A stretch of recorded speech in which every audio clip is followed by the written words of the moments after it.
Hello, good morning no sa mga subscriber ni Cargador kahit hindi na sila active sa account ni Cargador, although si Cargador naman talaga yung nagkulang kasi nga focus siya sa trabaho. Hindi biro-biro yung trabaho ni Cargador kasi Cargador nga, 'di ba?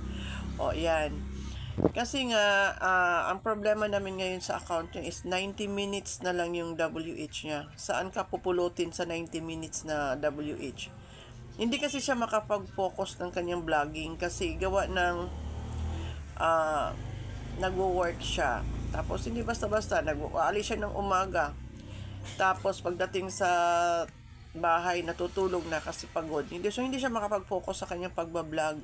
Noon, asikaso lang yung vlogging niya, gawa yun sa akin. Ako, may sarili na rin akong channel. Marami din akong account na inaasikaso, kaya hindi ko na ma-focus yung sa kanya.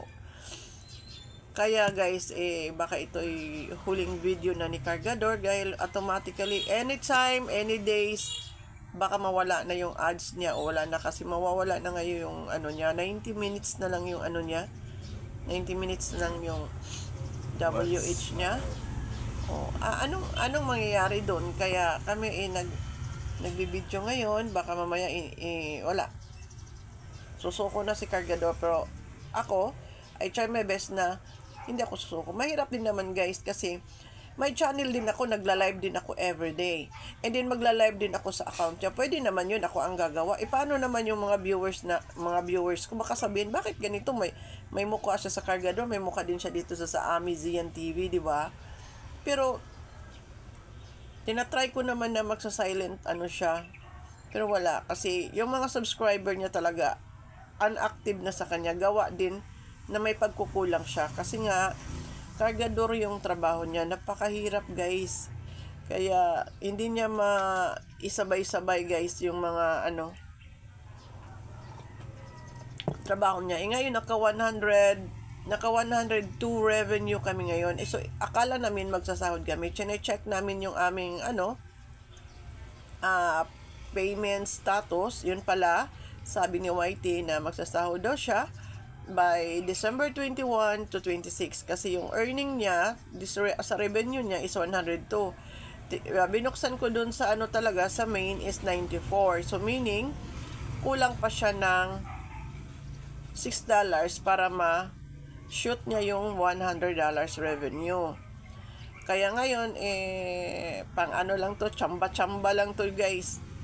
Upload kami ngayon, live hanggang umabot kami ng 21 to 26 ng December. Chamba-chamba lang. At least may pang Christmas kami guys. Wala talaga kaming pang Christmas guys. Pero okay na rin yung sinabi sa amin ni YT na expected revenue namin, matatanggap namin yung aming payout ni Cargador 21 to 26 ng December. Okay na rin yun. Kaya ngayon na kami kami ngayon live at saka upload. Umabot man lang yung aming 90 minutes views, 90 minutes watch hour hanggang sa araw na yan, December 21 to 26. Hindi ko lang alam guys kung naubusan ka na ba ng watch hour kung makukuha mo pa yung sahod mo. Hindi ko alam.